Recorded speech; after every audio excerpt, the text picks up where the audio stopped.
नमस्कार। चलिए आज पढ़ते और सुनते हैं उपन्यास 14 फेरे का अगला भाग। अभी तक हमने सुना कि अपनी माँ से मिलने आश्रम में गई अहिल्या रास्ता भूल करके पहाड़ पर फंस गई थी और वहाँ दो ढोंगी साधु उसके साथ कुछ गलत करने की कल्पना कर रहे थे। तभी राजू अहिल्या को मिल गया और वो उसे सुरक्षित आमा की हवेली तक ले आया है। अब आगे। अहिल्या पलंग पर लेटी दोनों पट्टी बंधी हथेलियां छाती पर धरे छत को देख रही थी। बसंती को देखकर बैठ गई। हाय, थोड़ा तो खा ले अहिल्या, माता ने 3-3 सब्जियां बनाई हैं। क्या तबीयत ठीक नहीं है? तू भाग क्यों गई, बता तो। त्रिकालदर्शी बाबा थे अहिल्या। सच, तू रुकी होती तो तेरा भी हाथ देखते। वह उसके पास बैठकर उसकी चूड़ियां सहलाती बोलती जा रही थी। बोलने में उसके मुंह में बार बार थूक भर जाता था और रसीले होंठ और भी रसीले लगने लगते थे। क्या बताया तेरे बाबा ने? अहिल्या ने फीकी मुस्कुराहट के बीच पूछा। कहते थे। वह लाज से गुलाबी पड़ गई। इधर उधर देखती वह धीरे से बोली। कहते थे मेरे 3 बेटे होंगे। मुझसे भी उन्होंने कुछ कहा, जानती है? और गंभीर होकर अहिल्या एक ही सांस में उन धूर्त पाखंडियों की सारी बातें बतला गई। बसंती स्तब्ध होकर पत्थर की बुत बन गई। एक ही पल में उसकी श्रद्धा का मंदिर ढह गया। 3-3 किलकते पुत्रों का सुस्वप्न एकाएक दुस्वप्न मात्र बनकर रह गया। इसी बीच मद्दा उन्हें खाने के लिए बुलाने आई और बड़े यत्न से उन्हें खिलाकर बोली, आमा जग गई हैं, एक बार उस कमरे में भी हुआ ना। वैसे आज गुमसुम ही बैठी हैं। कभी मालकिन ऐसी ही गुमसुम बनी घंटों बैठी रहती हैं। बसंती, राजू और धरणीधर ही गए। अहिल्या थकान का बहाना बनाकर सो गई। अहिल्या एक बार बसंती के निकट आकर धीरे से कहा, सो गई है और नींद भी ऐसी है इस लड़की की कि बाप रे बाप, एकदम घोड़ा बेचकर ही सोती है। वह बड़बड़ाई। थोड़ी देर तक धरणीधर बेसुरी लय में गुनगुनाकर स्वयं ही चुप हो गया। खिड़की से आती सूर्य की प्रखर किरणों की चकाचौंध से अहिल्या की आंखें खुली तो वह हड़बड़ाकर उठ बैठी। पास के तीनों पलंग खाली थे। खाली ही नहीं, उनके बिस्तर फिर से लगाकर पलंग पोशों की एक एक शिकन ऐसी दुरुस्त थी कि लगता था उन पर सोने वाले बहुत पहले ही उठ गए हैं। अहिल्या कंबल फेंक कर खिड़की के पास खड़ी हो गई। आज तक क्या उसकी किसी पर्वत यात्रा ने उसके चित्त को ऐसे अनुपम आह्लाद से भर दिया था? हाय, तुम कब उठी? अभी अभी मैंने मद्दा को देखने भेजा तो लौटकर बोली वो तो ऐसे सो रही है कि नगाड़े बजाकर भी शायद नहीं जगेगी। दोनों हाथ एक दूसरे से रगड़कर वह सूखा आटा निकाल रही थी। तूने मुझे क्यों नहीं जगाया? सुबह ही सुबह ये क्या बना कर आई हो? हाय राम, अब सुबह धरी है? 10 बज गए। राजू दा को 9 बजे की बस पकड़नी थी। उन्हीं के लिए नाश्ता बनाया। तुझे ऐसी गहरी नींद आई थी कि उठाने में कसक लगी। फिर मद्दा तो मदद कर ही रही थी। तू भी हाथ मुंह धो ले, ये भी आते ही होंगे। राजू भैया को बस स्टैंड तक पहुंचाने गए। बसंती फिर चली गई। हाथ मुंह धोकर उसने हाथ की पट्टियां खोल दी। पिछली रात का कोई भी स्मृति चिन्ह वह नहीं रहने देगी।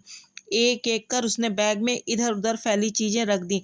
एक थाल में नमकीन पूड़ियाँ और हल्दी से पीले छौंके आलूओं की खुशबू से कमरा तर करती हंसती हंसती बसंती आ गई। पीछे पीछे पसीना पोंछती मद्दा भी थी। चटपट नाश्ता कर ले, ये तो अब आएंगे नहीं। नाश्ता करके गए। कह रहे थे कि ठीक समय पर तुम लोग बस स्टैंड पर पहुंच जाना। चाय पीकर मैं तुझे इष्ट के मंदिर दिखाने ले चलूंगी। अहिल्या को भूख नहीं थी, पर बसंती के चटखारे ले लेकर खाने का ढंग ऐसा था कि उसकी भी भूख जाग गई। अम्मा तो खुराक पाकर फिर सो गई। अब तो जगेंगी नहीं।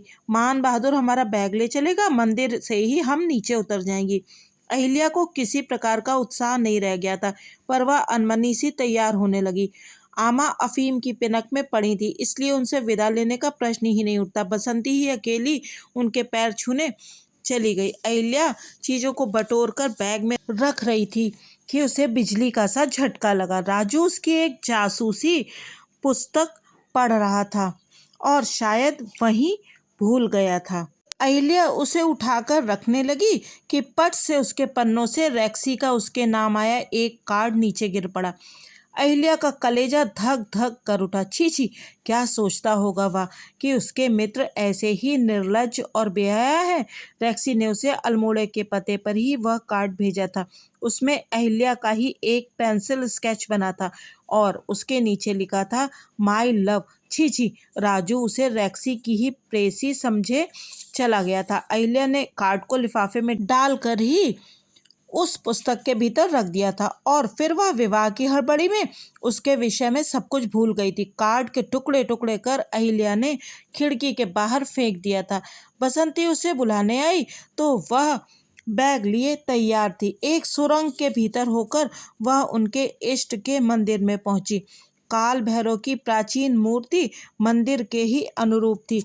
देव प्रतिमा के सामने ही एक छोटी सी बावड़ी थी जिसके ऊपर नाशपति का एक ऊंचा दरख्त मंदिर के पूरे अहाते को घेरे खड़ा था। कुछ सूखी पत्तियां बावड़ी के हरे से पानी में कागज की छोटी छोटी नावों की मंथर गति से तिर रही थी।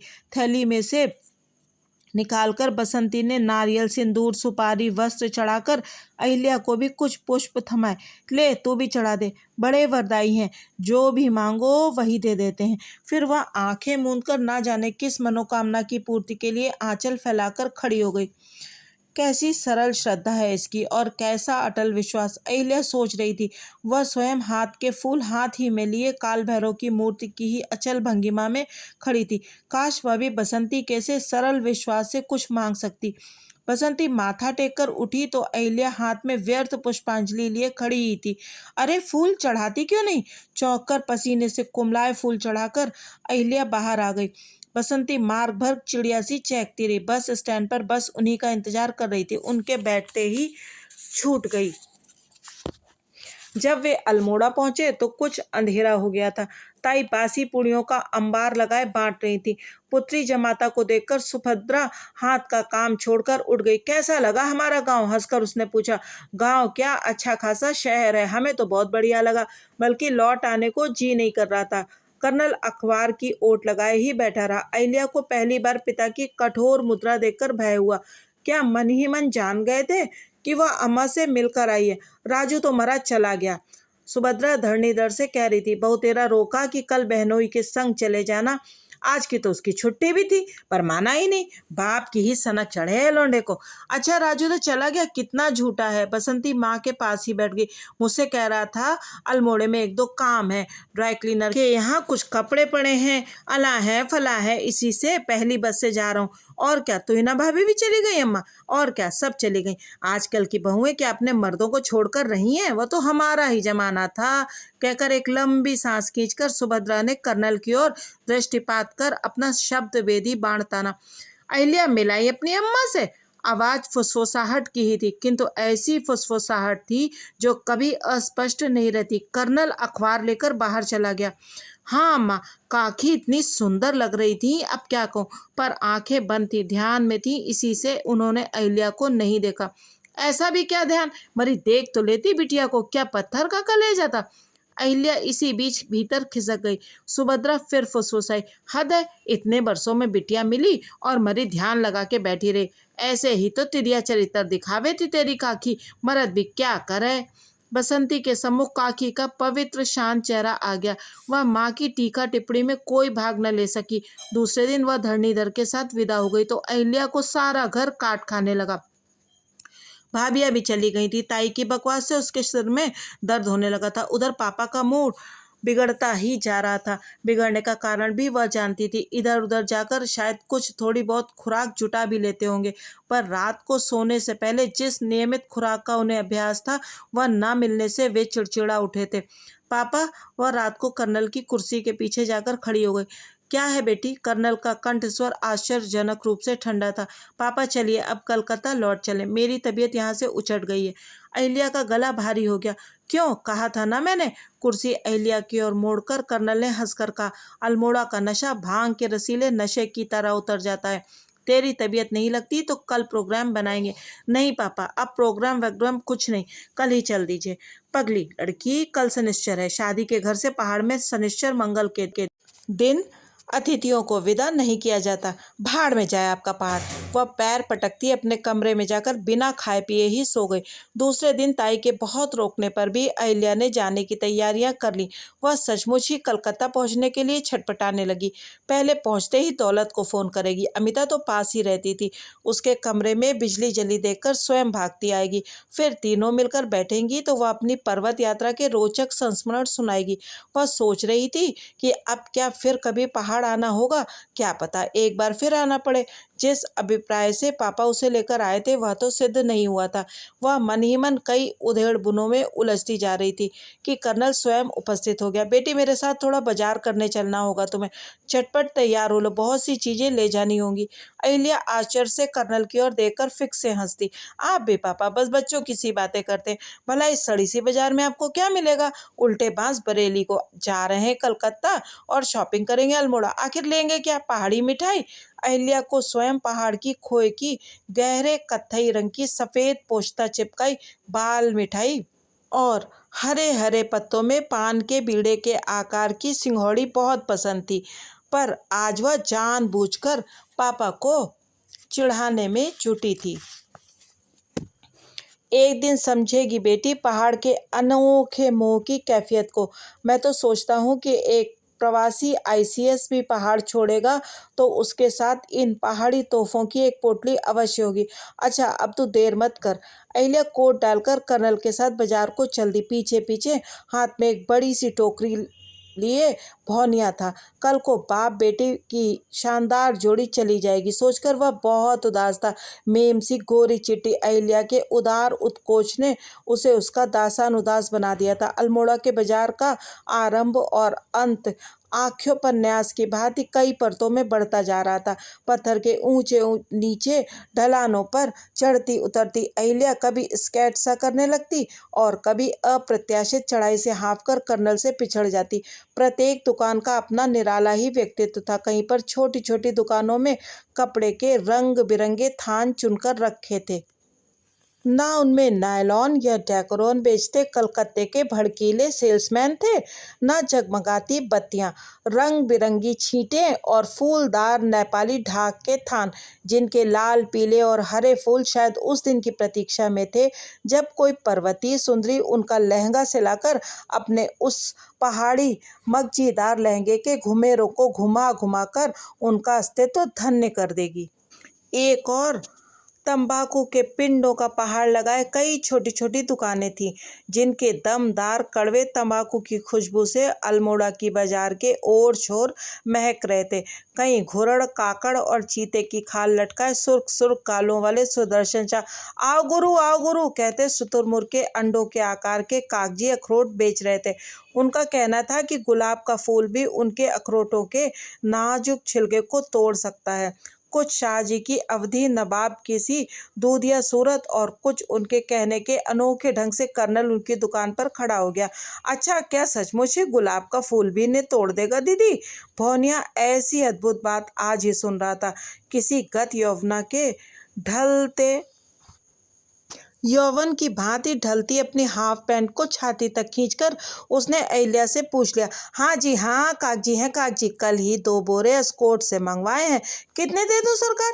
बड़े सस्ते लगा दूंगा, 4 रुपए सेर। सुदर्शन शाह तराजू की उलझी डोर ठीक कर रहे थे कि किसी अनुभवी जौहरी की भांति भौनिया ने एक अखरोट को उठाकर तन्ने से बाजार की पथरीली सड़क पर दे मारा। गेंद की तरह उछलता अखरोट बिना टूटे ही अपनी नाजुक छिलकों का विज्ञापन व्यर्थ कर गया। एकदम काठी अखरोट है साला। चलो दीदी, दूसरी दुकान में बिहारी शाह 2.5 रुपए सेर देता है। भौनिया पैंट संभालता आगे बढ़ा।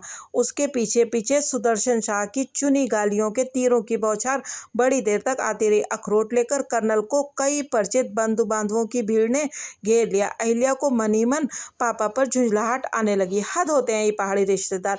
क्या निगोड़ों की आंखें नहीं थी जो उसे सड़क के कोने में अकेली खड़ी देखकर भी कर्नल को बातों में बांधते जा रहे थे। बड़ी देर तक बातें चलती रहीं और फिर अहिल्या को अकेली खड़ी देखकर कर्नल उनको स्वयं ही विदा देकर आ गया। सॉरी बेटी, तुम्हें बड़ी देर तक इंतजार करना पड़ा, पर बहुत से बचपन के साथी मिल गए थे। अहिल्या बिना कुछ कहे ही चलती जा रही थी। मन ही मन कर्नल के प्रति झुंझलाहट चेहरे पर भी उभर आई थी। इसी से कर्नल भी जल्दी जल्दी बाजार का सौदा निपटाकर घर लौट आया। सुभद्रा घुटनों तक साड़ी समेटे अपनी मुकद्दर सी टांगों में तेल की मालिश कर रही थी। उन्हें देखकर अचकचाकर उसने साड़ी नीचे खींच ली और हंसकर बोली, मिठाई लाया हो देवर? मुंह मीठा कराओ तो एक खुशखबरी दूं। वाह, मिठाई या लो, कर्नल ने कहकर पूरी टोकरी सुभद्रा को थमा दी। शिरोमणि जी आए थे। सुभद्रा देवर के पास ही खिसक कर फुसफुसाई, कौन होंगे या? अहिल्या भीतर कमरे में दीवार से कान सटाकर ही कर्नल और ताई की बातें सुनने लगी। सच कह रही हो? क्या कुछ कह भी गए? हाँ जी कहेंगे क्यों नहीं। एक बार तो जी में आ रहा था, खूब कस कस के सुनाओ शुरुआ के बच्चे को कि क्यों जी देवर जी, अब कहाँ गया 4 पुश्तों का रिश्ता। पर फिर सोचा, जैसे मेरी बेटी वैसे तुम्हारी, चलो एक नहीं तो दूसरी ही सही। अरे लला, सुभद्रा ने भी दुनिया देखी है। ताई का स्वर क्रमशः झुंझलाहट और क्रोध से तीखा होता जा रहा था। या कोई 4 महीने हुए इन्हीं शिरोमणि का लड़का आईएएस में आया तो हमने भी बसंती की कुंडली भेजी थी तो खोटे सिक्के सी फेर दी। बोले बोच्यू, राम राम, ऐसा रिश्ता सुनने से भी पाप लगता है। अभी तो हमारे बीच 4 ही पुश्तें हुई हैं। बसंती का मामा हुआ सर्वेश्वर। हम भी भैया चुप रहे। पर आज कहाँ गया वह रिश्ता? जैसी बसंती वैसी अहिल्या। कर्नल को सुभद्रा की यही आदत नापसंद थी। हर मीठी शरबती घूंट में वह विष अवश्य टपका देती थी। अच्छा, रिश्ता तो ऐसा कुछ नहीं है, अगर है भी तो अब यह सब कौन मानता है? क्यों नहीं देवर? वही कहने तो आए थे। उन्हें इस रिश्ते में कोई आपत्ति नहीं है। जाने से पहले ही कन्या को वे टीका कर जाएंगे। अब तुम जानो, कहकर सुभद्रा तेल की कटोरी लेकर उठ गई। अहिल्या सब कुछ सुनकर स्तब्ध थी। बरामदे की काठ की रेलिंग पर उसकी मुट्ठी की पकड़ ऐसी कड़ी हो गई कि अंगुलियां दुखने लगी। पहाड़ आकर पापा ने उसे भी पहाड़ की भेड़ बकरियां ही समझ लिया। जहाँ चाहे हाँक दिया, देख लेगी वह भी।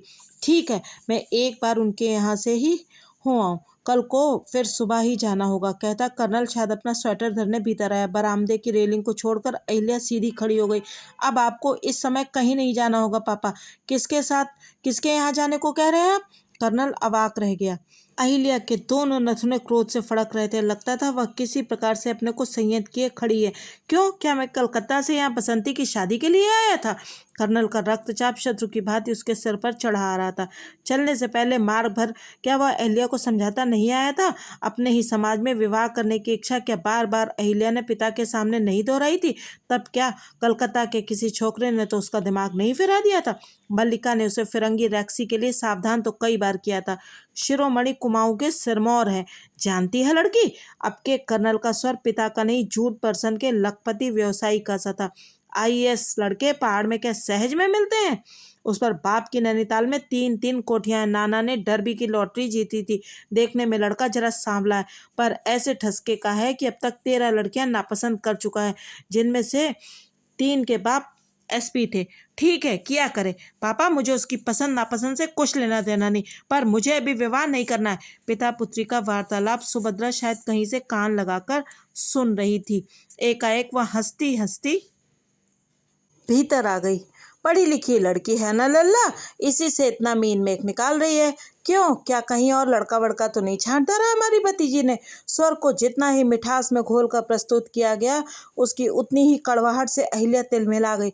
तो इना के जहर बुझे तीर वह बड़े धैर्य से सहती आई थी, पर आज उससे चुप नहीं रहा गया। कोई लड़का पसंद ही किया होगा तो क्या आपको बताना जरूरी है ताई? सुभद्रा का चेहरा अपमान से लाल पड़ गया। नंदी की पित्ते भर की छोकरी उसी के घर में उसका अपमान कर गई। चुप रहना उसका स्वभाव नहीं था। आंखों पर आंचल धरकर वह जोर जोर से रोने लगी। कौन कहेगा इसी अहिल्या को मैंने कैसे लाड से पाला होगा। आज मेरे मुंह लग रही है। मेरा क्या, कर ले किसी मुसलमान के रिश्तान से शादी, बाप का नाम उजागर कर हमारा क्या? हतप्रभ सा कर्नल इधर उधर देखने लगा। क्या कह रही हो तुम? देखो तो सही, पास ही कृपाल दत्त जी का मकान है। अहिल्या ताई से माफी मांग, बच्ची है भाभी, इसे माफ कर दो। कर्नल सचमुच ही गिड़गिड़ाने लगा। मैं कौन होती हूँ माफ करने वाली?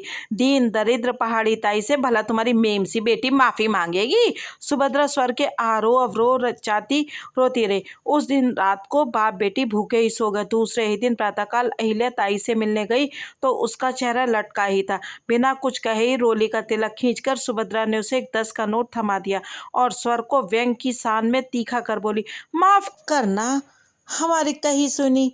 पढ़ी लिखी होती तो तुम्हारी नई अम्मा की तरह तो शायद तुम्हें मना भी लेती।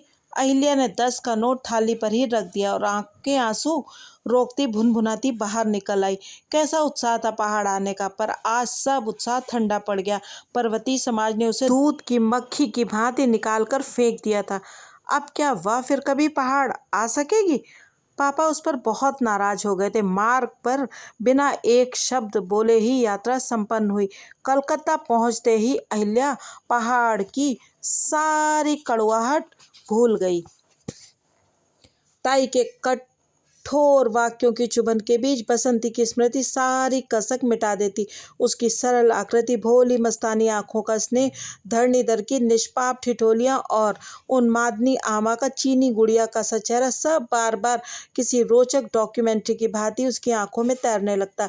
इन सब के बीच ना चाहने पर भी उसे एक और चेहरे की स्मृति विह्वल कर देती, जिस व्यक्ति ने उसे तनिक भी प्रश्रय देने की चेष्टा नहीं की, जिसके अजेय पौरुष को उसका सौंदर्य केवल एक दो बार ही व्यर्थ सी चुनौती देकर हार कर रह गया। उसके प्रति उसके खिंचाव की क्या व्याख्या हो सकती थी?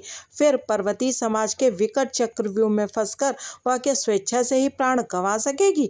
रात भर की उधेड़ बुनों के बीच उसने सुबह उठते ही मल्लिका के यहाँ जाने का प्रोग्राम बना लिया। आते ही फोन भी किया था, पर बड़ी देर तक घंटी बजती रही। क्या पता मासी कहीं चली गई हो। बड़े तड़के ही उसकी आंखें खुल गईं।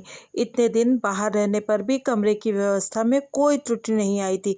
खिड़की के कांच चमक रहे थे, पीतल के स्विच में घिस घिस कर ब्रासो किया गया था, फूलदान में ताजी लिली महक रही थी। जाने के दिन जल्दी में वह जूड़े के कुछ कांटे मेज पर छोड़ गई थी, अब भी वैसे ही बिखरे पड़े थे। आगे की कथा अगले अंक में।